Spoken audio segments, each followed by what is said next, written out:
नमस्कार, मैं सुशील कुमार उपाध्याय पुनः नए अपडेट के साथ आप लोगों के समक्ष प्रस्तुत हो रहा हूं।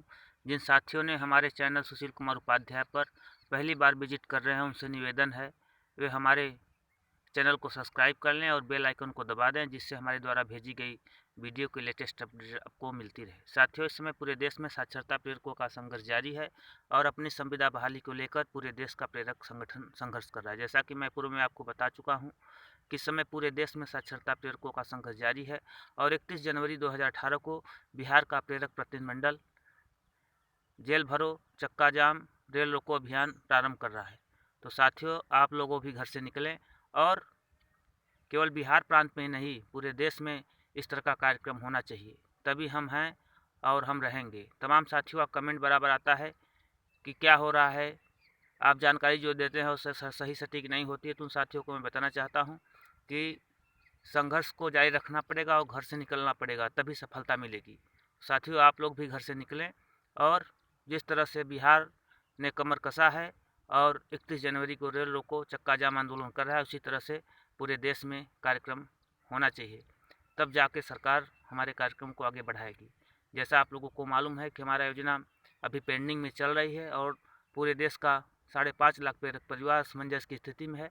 साथियों, इसी कड़ी में जो लाइव तस्वीरें आप हमारे चैनल पर देख रहे हैं, ये दिल्ली की तरफ से आ रही है, जहाँ पर राष्ट्रीय साक्षरता कर्मी महासंघ के तत्वाधान में 25 फरवरी को एक ऐतिहासिक धरने का आयोजन किया गया है, जिसमें पूरे देश के समस्त संगठन एक होकर इस धरने का आगाज़ कर रहे हैं।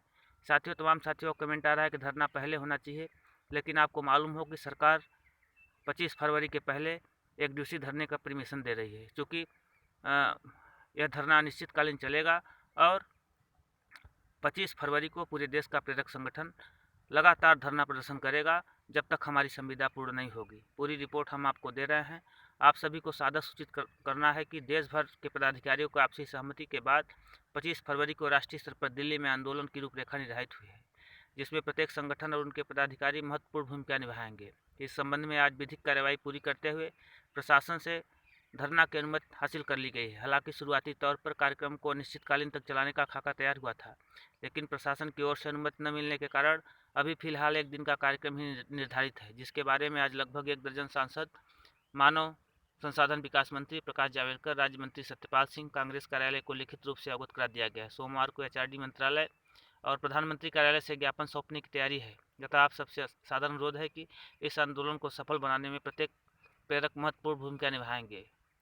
अभी लगभग 1 महीने का समय है, बेहतर से बेहतर तैयारी की जा सकती है। प्रत्येक जनपद से 20 लोग भी पहुंचेंगे तो देश भर की आंशिक भागीदारी से कार्यक्रम ऐतिहासिक हो सकता है। इसके अलावा लगातार धरने की तैयारी, विषयक बैठक की खबरें जब अखबारों में प्रकाशित होगी तो इससे लगातार सरकार योजना लागू करने का दबाव भी बना रहेगा। यदि फिर भी सरकार हमारे हक में कोई कदम नहीं उठाती है तो चुनाव के नज़दीक इस तरह का आंदोलन भाजपा के ताबूत की आखिरी कील साबित होगी। इसलिए अब किसी तरह की टीका टिप्पणी और सुझाव दिए बगैर सभी लोग कार्यक्रम को सफल बनाने का अभियान शुरू करेंगे। फेसबुक पर ज़्यादा से ज़्यादा भाजपा की बुराई लिखें और प्रेरकों के आंदोलन से उन्हें आगाह करते रहें, ताकि माहौल और दबाव बनाने की कोई कसर बाकी न रहे। निश्चित रूप से कामयाबी आपके कदम चूमेगी। धन्यवाद। यह पोस्ट अकमल खान की तरफ से आया है। और साथियों, जैसा कि मैं पूर्व में बता चुका हूँ कि सरकार अनिश्चितकालीन धरने का परमिशन नहीं दे रहा है। अभी एक दिवसीय धरने का प्रोग्राम है, लेकिन आने वाले समय में सरकार इसी तरह हर धर्मता निभाती रहेगी तो निश्चित धरना अनिश्चितकालीन चलेगा। साथियों, आपसे सुझाव है कि आप लोग संघर्ष का बिगुल फूके रहें। निश्चित तौर पे यह चुनावी समय है, इसका लाभ हम लोगों को मिल सकता है। साथियों, नमस्कार, धन्यवाद। जैसे पुनः नया अपडेट मिलेगा मैं आपको देने का प्रयास करूंगा। आपका सुशील कुमार उपाध्याय।